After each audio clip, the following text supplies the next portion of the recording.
পোশাক প্রস্তুতকারী মজুরি বৃদ্ধি শ্রমিক সংগ্রাম পরিষদের উদ্যোগে আজকের এই সমাবেশের সম্মানিত সভাপতি আমাদের মাঝে উপস্থিত আছেন বাংলাদেশ ট্রেড ইউনিয়ন সংঘের কেন্দ্রীয় কমিটির সহসভাপতি এবং ওএসকে গার্মেন্টস শ্রমিক ফেডারেশনের সম্মানিত সভাপতি জনাব ইয়াসিন ভাই এবং এখানে উপস্থিত আছেন পোশাক প্রস্তুতকারী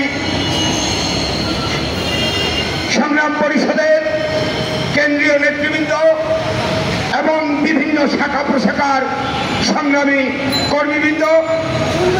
এখানে আরো উপস্থিত আছেন সংবাদপত্র কর্মী বন্ধুগণ, আরো উপস্থিত আছেন গোয়েন্দা বিভাগের কর্মী বন্ধুগণ। সকলকে বাংলাদেশ ট্রেড ইউনিয়ন সংঘ ও ঢাকা মহানগর সিএনজি অটোরিকশা চালক ঐক্য পরিষদের পক্ষ থেকে সংগ্রামী লাল সালাম জানিয়ে আমি দুটো বিষয়ের উপরে আলোচনা করতে চাই। প্রথমত বলতে চাই, এখানে যারা যে শ্রমিকবৃন্দ এসেছেন তাদের উদ্দেশ্যে বলতে চাই, কর্মজীবী মানুষের শৃঙ্খল ছাড়া হারাবার কিছু নেই, পাওয়ার জন্য রয়েছে সারা বিশ্ব, যদি আমরা স্ব অবস্থান থেকে চেষ্টা করি। দ্বিতীয়ত বলতে চাই, এই শ্রমিকদের উদ্দেশ্যেই সোনাহীন পীড়িত নির্যাতিত বঞ্চিত অবহেলিত ও বারবার প্রতারিত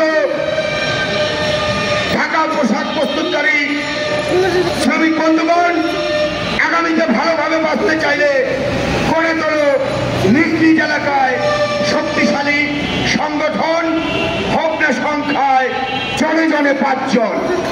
বন্ধুগণ, একটি স্ফুলিঙ্গ যেমন দাবানল সৃষ্টি করতে পারে, ঠিক তেমনি বিন্দু বিন্দু বালুকণা একত্রিত হয়ে সিন্ধু পাহাড়েও পরিণত হতে পারে।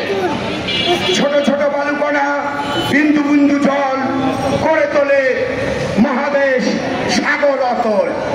বন্ধুগণ, আমাদের ঐক্যবদ্ধ হতে হবে এই কারণে যে আমরা দীর্ঘ 50 বছর যাবৎ এই সেক্টরে মহাজনী শাসন, শোষণ, নিপীড়ন, নির্যাতন, বৈষম্য এবং রাষ্ট্রীয় আমলাতান্ত্রিক জটিলতার করাল গ্রাসে আমরা নিষ্পোষিত হয়ে শ্রম দিয়েই যাচ্ছি, রাষ্ট্রের উন্নয়ন করে যাচ্ছি। কিন্তু প্রক্ষান্তরে আমরা যারা প্রস্তুত করি, উৎপাদন করি, এই উৎপাদনের কর্মীবৃন্দগণ বাংলাদেশে শতকরা 85% বিভিন্ন সেক্টরের শ্রমিকবৃন্দ তারাই বঞ্চিত হই যারা উৎপাদন করি।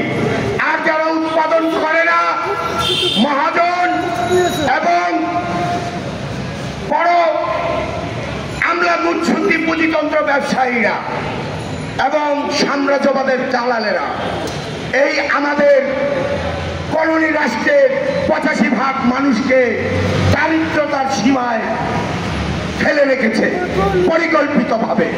তাই আমি বলতে চাই, পাখিরা সব কলরব, বিপ্লব বিপ্লব।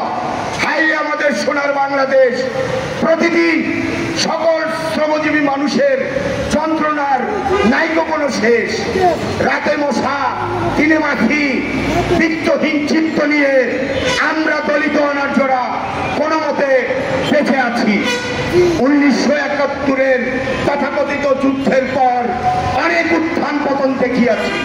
প্রক্ষান্তরে আমরা শ্রমজীবী মেহনতি সহজ সরল সংখ্যাগরিষ্ঠ মানুষগুলো যেই তিমিরে ছিলাম, আজও ঠিক সেই তিমিরেই আছি। ঘর, গাড়ি, ভাড়া ভাড়া ভাড়া, চিকিৎসাহীন হয়ে মরা।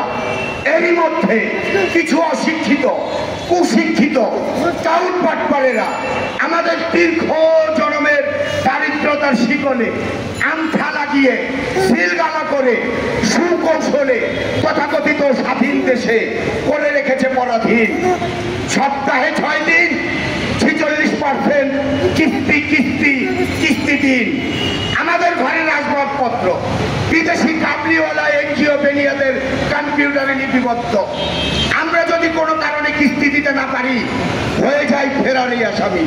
হায় রে আমাদের সোনার বাংলাদেশ, প্রতিদিন শ্রমজীবী মানুষের যন্ত্রণার নাইকো কোনো শেষ। আজকে আমরা এমন একটি যন্ত্রণা নিয়ে এখানে হাজির হয়েছি, পোশাক প্রস্তুতকারী শ্রমিক বিন্দুর কয়েকজনের আলোচনায় অনেক কিছুই নেই। সর্বশেষ যে পানি, এই পানিটুকু